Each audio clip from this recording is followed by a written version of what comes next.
Nauwi sa ilang kontrobersiya ang paglabas ng 10 names upang makumpleto ang PBA 50 Greatest Player in the List. Dalawang Gilas boys ay nakasama Junmar Fajardo and Scotty Thompson. At Mark Pingris yumabang na nga ba at lumaki na raw ang ulo. Mainit din ang mga binitawan na salita sa kanya ng former Barangay Ginebra player na si Joseph Yeo. Pero bago tayo magsimula, huwag kalimutang mag-subscribe. Pindutin mo na din ang notification bell para sa mga basketball updates. So sa nalalapit na selebrasyon upang ipagdiwang ang ika-50 taon ng pinakamatandang liga dito sa Pilipinas, ang PBA, at ang isa sa pinakaiintay ng mga Pilipino basketball fans ay ang pag-anunsyo ng 10 players na kukumpleto sa 50 greatest player of all time in the PBA. Well, na-rebuild na ang 10 players na kukumpleto sa listahan. Pakipost na lang ang video para mas malinaw nyong makita ang kanilang mga achievements in their career.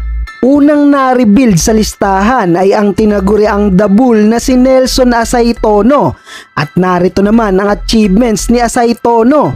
Sunod na na-rebuild sa listahan ay si The Jet Jeffrey Carriazo. Sinong makakalimot sa 2 crucial free throw na binitawan ni Carriazo para makapag-champion ng Alaska sa All-Filipino Cup year 1996. Hindi na nakakagulat na napasama na agad sa listahan si The Kraken Junmar Fajardo. Hindi mo pa ba naman isasama to 8 times MVP na ang binitawan nito sa PBA sa loob lang yan ng 13 years niyang paglalaro in the league. Ito naman ang achievements ni The Kraken.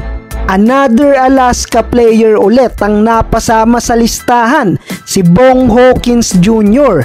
Ito naman ang achievements ni Hawkins. To complete the first 5 sa announcement, narito si Abraham Columbus King Jr. At ito naman ang achievements ni Abby King.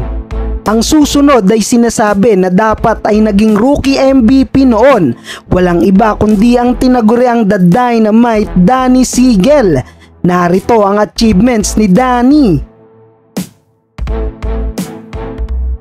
Marami ang nagulat sa pagkakasama sa PBA 50 Greatest List ng Barangay Ginebra point guard na si Scotty Thompson. Masyado pa raw maaga para makasama si Thompson sa 50 Greatest Player. Well, pag-usapan natin mamaya kung bakit na-select si Scotty sa simpleng paraan ng committee selection. Pero bago yan, tignan nyo muna ang achievements ni Thompson. And finally, isa sa iniintay ng lahat ay ang pagkakaselect ng isa pang legend na si Arnulfo Arnie Tuadles. At ito ang achievement ni Tuadles. And last to on the list ay si Manny Victorino at Elpidio Yoyoy Villamin.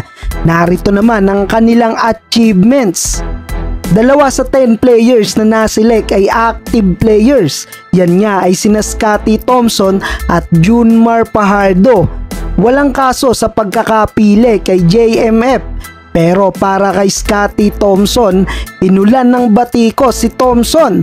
Ang dahilan naman ng selection committee ay nagbase sila sa desisyon ng mga previous selectors for the past decades na automatically makakasama ang mga players na nakatanggap ng MVP award. At puntahan naman natin ang ilan sa mga sinasabing the biggest snub from the selection.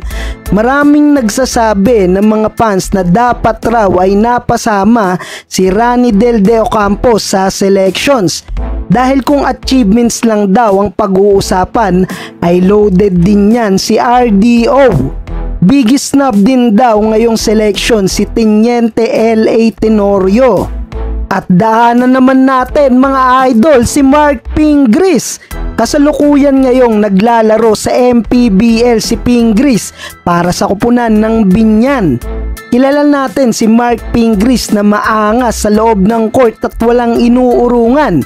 Sa mga latest footage na nagkalat ay inuulan ngayon ng hate si Ping.